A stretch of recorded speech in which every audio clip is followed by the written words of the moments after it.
Good morning. This is Jason Dean coming live at you again for another Film Fanatic show. It is about 11:25 in the morning. It's Wednesday. Hope everyone's doing good. It's a pretty overcasty day today, but the weather has been pretty spectacular. So super nice, super cool. I Tomorrow is the first day of school of the new year, so pretty nuts, pretty crazy. So there's also going to be, well, not getting ahead of myself, but I usually always like to update or, give a little promotional things for my band Quantum. So yeah, we had a really, I don't know, this year's been really great. We had a lot of fun shows. We uh, we just finished our last show for the season. We've been playing these small little kind of quiet little ambient gigs at Opera House Video. That was the last one we did, and then we played a couple of really fun parties this summer and some other gigs, and I don't know, it was a really great summer. And I like to try to keep that band pretty active. It used to be just like a lot of bands, kind of where we live here in Mid Coast, Maine. Music is all year round for the most part, but it's also very seasonal. So there's a lot more activity. There's probably more opportunities during the summer. So I tend to try to keep the band pretty active and pretty busy, doing our various gigs and things like that during the summer. And so going into the fall, there's always like some new things that pop up here and there. This past winter and fall or I should say, yeah, this past winter and spring were actually very, very cool for us. We were pretty active. And so right now, I'm working on the possibility of doing setting up a album release show. It was about 2 years ago. Our last studio album that we did as a band, which was called "In Dreams I Saw," we did that about 2 years ago. We had a release show and we had a big release party in Rockland on Oak Street, which was this big outdoor venue, which was a super cool spot. It no longer exists anymore, unfortunately. But we had a really great time playing there. We had an album released then. And the thing that was funny about that whole situation was when we recorded the album, it had been about 4 years or so since we put out any new music as a band. But when we did reconvene and we started recording, we had amassed a lot of new material. So, and we were fortunate enough to really play quite a bit of shows during that time. So we were able to really kind of work on the material, kind of hone it in. So by the time we went in the studio and recorded, we ended up having a ton of new material, tons of music. So we ended up just recording everything that we had. And after we got done recording, and we did it in the middle of the winter, and we did it on weekends, like usually Saturdays or Sundays, and we hit it pretty hard. We had like about 4 or 5 days where we recorded, on a Saturday or a Sunday, we recorded, all day basically, and we recorded a lot of material, and we realized we had enough material for 2 albums. So originally we were going to release it as kind of a double album, In Dreams I Saw, and so we were like, okay, we have all this material, maybe, and I had this kind of ambitious idea of putting out all of the music together, which would essentially be a double album. And then I went through this period where I was like, well, maybe that's a lot, maybe that's too much. So we ended up making the decision to like break it up, where we were gonna just release the first album and break it up between like chapter one and chapter two. Chapter two being the second album. So that's what we did. So about 2 years ago, we released the first album, and it was a full. Both albums are full length albums. Both of them are about an hour or so. So we we ended up just releasing the first one. And it's been 2 years, and I've had a couple people ask me about if we have new music recorded, and do we want to, you know, what do we want to do moving forward as far as new music? And so I've been thinking about it a lot.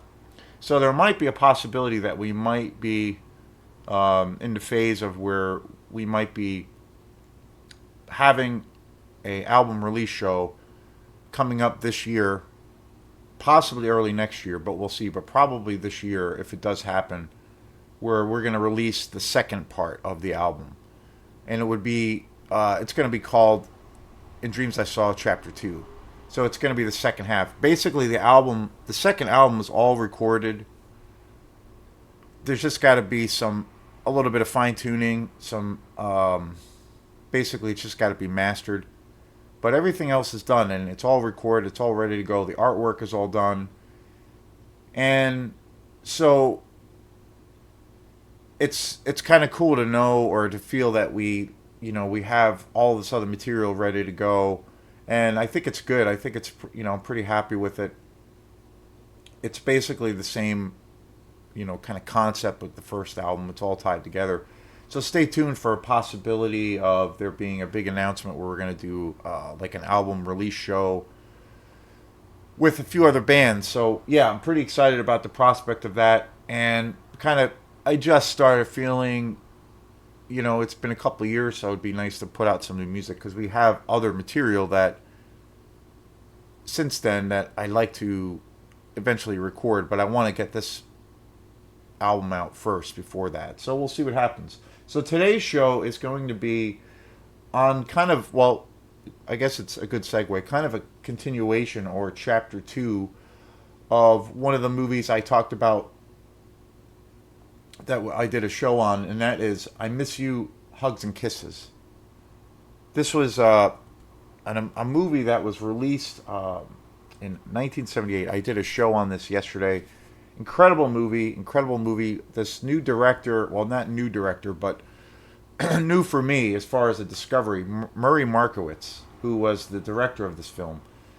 Extraordinary movie, just a great exploitation movie. This movie was banned. This movie made the Video Nasties list. So that was one of the things as to why I bought this. And so the other thing that was a big surprise that I didn't realize when I bought this movie, it actually has one of his other films, and I believe it's Murray Markowitz's first film, and that is Recommendation for Mercy. So today's show is going to be on Recommendation for Mercy, and I just finished it a day or two ago, and I have never seen any of his work, Murray Markowitz. I had never seen any of his films. I had not seen any of these films, and they're killer. They're just great killer exploitation movies, and they're Canadian. Canada had just an amazing period of time where there were so many great exploitation movies coming out. Probably the most popular being My Bloody Valentine, but in the 70s and the 80s there was this huge kind of explosion in Canada as far as so many great exploitation movies coming out. One of the most popular Canadian directors, David Cronenberg, of course. Another Canadian movie that I think it's one of my favorites, is called The Siege. I think I've done 2 shows on that movie, and that movie is just amazing. It's it's in my top 10 list. Amazing movie. And since then, I've discovered a lot of really cool Canadian exploitation movies that I had never seen before, and it was an amazing scene and an amazing time. And this is like another example of how so many great films. This movie, Recommendation for Mercy, came out in 1975, and what a great movie! It was Murray Markowitz's first movie, and like I Love You, Hugs and Kisses, these movies are definitely like really low budget exploitation movies, but they're also like true crime stories. They're based on Both of these movies are based on true stories, which is wild. And life is, like that saying says, life is often more stranger than fiction. So it's wild, like when you think of these events that that these movies are both based on, and that these things actually happened. It's bonkers. This These movies were also put out, and again, this is an amazing collection. It was all put out by Severn. Severn being, one of the greatest, if not the greatest, as far as quality and just how prolific they are. One of the best, the greatest boutique labels out there in the world right now, and they're releasing so many great and wonderful exploitation movies. And I'm actually going to be. I have to go up to Augusta. I'm going to go up to Augusta after I finish up here. I have to get some drum supply stuff. Got to get some sticks. But Bull Moose is like about a half hour away, so I think I might go up to Bull Moose and buy some more movies. So yeah, I have an addiction to movies. So yeah, Severin, I have lots of my collection's gotten really good. I think for the last couple of years, I'm really happy with it. Uh, and I think at the end of the day, most of the titles I have are all Severn labels, Severn movies, and they just knock it out of the park. But this movie recommendation for Mercy is a kind of an extraordinary movie. It's basically about this true story, this true account in the court case of these high school kids.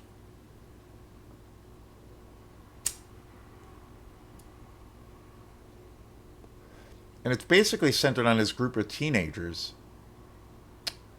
that were like 14 or 15, happened in Canada, where there's this group of kids that one of the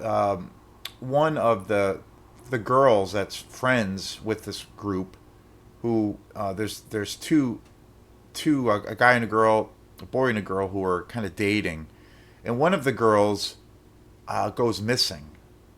And so there's like this big search in this town, in this community, to find this missing girl, and they end up finding her dead, and she ends up she was murdered. And so they basically tie the murders, and um, there is, at the time they believe it was physical evidence tying one of the boys to this disappearance, and then this girl's murder. They find her in the woods, and so they basically take this kid who is like 14 or 15 and charge him with murder. And they're going to, if they convict him, they're going to give him a death sentence. And it's extraordinary because this kid they're all minors, and it's kind of a terrifying movie when you think of what ends up happening. And the whole story is about this kid being accused, all the accusations that are thrown his way, and you kind of realize kind of what's going on here, where there's a kind of a witch hunt going on. And so right before he's convicted, and right before he's going to be executed, they decide to suspend the ruling, and they decide that this kid is not guilty. And it's an extraordinary story, and it's all true. And they never find the killer, but this kid is basically let go. And it's an extraordinary movie, and it's super low budget. It's really gritty. It's pretty, you know. It's a great. Well, this film is also. I mean, it's a true story, but it really portrays adolescence, and how kids are just like, just horrible to each other, even to their friends. Just growing pains, and just being a kid, and just being kind of a sociopath. But it's an extraordinary movie, and even more so, the story is just crazy that this actually happened. But again, when I bought "I Miss You, Hugs and Kisses," I did not know that there was another movie included, so it was a really nice surprise. There's a lot of great special features on this disc. It's all kinds of interesting interviews. Lots of great things about Murray Markowitz, director. He has a couple other movies I believe that he had done in his career in the '70s. So I'm gonna keep my eyes peeled for any of his work. Again, a brand new discovery. These two films are just wonderful. Can't recommend it enough. Severin just keeps knocking it out of the park. So I highly recommend this collection. I Miss You, Hugs and Kisses, and also recommendation for Mercy. Two just awesome movies. So thanks again, and we will see you next time. Peace.